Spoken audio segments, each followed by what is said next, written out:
નમસ્તે ફ્રેન્ડ, મારી ચેનલ રેખા રસોઈમાં તમારું સ્વાગત છે।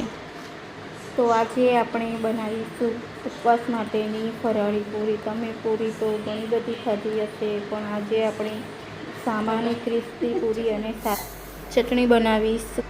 પહેલાં મિક્સર જારમાં સામો કે પછી મોરૈયો લેવાનો છે। હું અહીંયા મોરૈયો 1 વાટકી લીધો છે। હવે આપણે ખમણેલા બટાકા લઈશું। બટાકાને મેં બાફી અને ખમણી લીધા છે। સામાને આપણે ભાખરીના લોટ જેવો દળી લીધો છે, તે એડ કરીશું આપણે। હવે તેમાં આપણે બધી સામગ્રી એડ કરીશું। લીલા ધાણા ચોપ કરીને લીધા છે। 1 ચમચી ધાણા પાવડર લઈશું। 1 ચમચી જીરા પાવડર લઈશું। 1 ચમચી લાલ મરચું પાવડર લઈશું।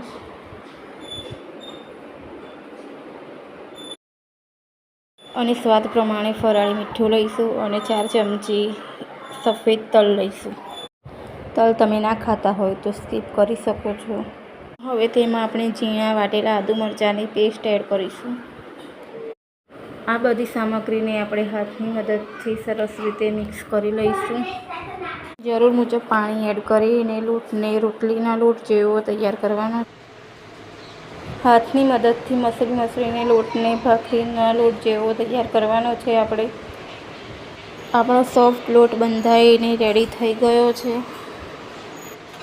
હવે તેને બાજુમાં મૂકી દઈશું। હવે આપણે ફરાળી ચટણી બનાવીશું। ફરાળી ચટણી બનાવવા માટે મિક્સર જારમાં થોડા લીલા ધાણા લઈશું અને 3 મરચાં લઈશું। આદુના 2 ટુકડા લઈશું।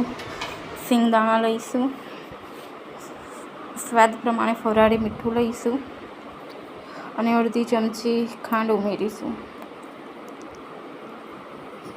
અડધી વાટકી દહીં લઈશું અને અડધા લીંબુનો રસ લઈશું। લીંબુનો રસ એડ કરીને આપણે ચટણીને વાટી લઈશું। ચટણી આપણી સરસ રીતે વટાઈ ગઈ છે।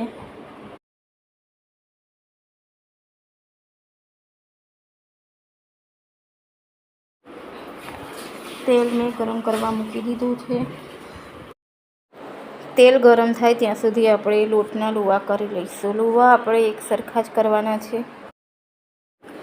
મેં એક પ્લાસ્ટિક લીધું છે, તેને ગોળ આકારમાં 2 ભાગ કરી લીધા છે। હવે આપણે તેની ઉપર થોડું તેલ લગાવી લઈશું। પાટલી લીધી છે, પાટલી ઉપર આપણે તેલ લગાવેલું પ્લાસ્ટિક લઈશું અને તેના ઉપર લુવો મૂકીશું। લુવા ઉપર પ્લાસ્ટિક મૂકીને આપણે વેલણની મદદથી પૂરી વણી લઈશું। પૂરી આપણી તૈયાર થઈ ગઈ છે। હવે આપણે તેલમાં થોડું લોટ નાખીને ચેક કરી લઈશું। તેલ આપણું સરસ રીતે થઈ ગયું છે। હવે આપણે તેમાં પૂરી નાખીશું। ગેસની ફ્લેમ મેં ધીમી જ રાખી છે। પૂરીને ધીમી આંચે જ ફ્રાય કરવાની છે। પૂરી આપણી સરસ રીતે ફૂલી ગઈ છે। ગોલ્ડન કલર આવે ત્યાં સુધી ફ્રાય કરવાની છે। આ પૂરીને ફ્રાય થતાં થોડી વાર લાગે છે। પૂરી આપણી થઈ ગઈ છે। હવે તેને આપણે કાઢી લઈશું। ધીમી આંચે પૂરીને ફ્રાય કરશો તો બધી જ પૂરી સરસ રીતે એવી ફૂલશે। બીજી પૂરી પણ આપણે વણી લીધી છે। હવે આપણે તેને પણ ફ્રાય કરી લઈશું। પૂરીને આપણે હલકા હાથે દબાવીને ગોળ ફેરવીને ફ્રાય કરવાની છે। પૂરી આપણે ગોલ્ડન કલર આવે ત્યાં સુધી ફ્રાય કરવાની છે।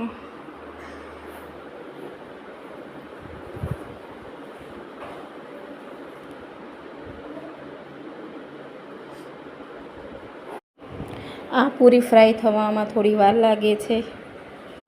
પૂરી થઈ ગઈ છે, તેને આપણે બહાર કાઢી લઈશું।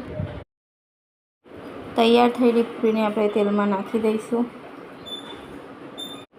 ગેસની ફ્લેમ આપણે ધીમી જ રાખવાની છે। ગેસની ફ્લેમ ધીમી રાખીને પૂરીની 2 બાજુ પલટાવીને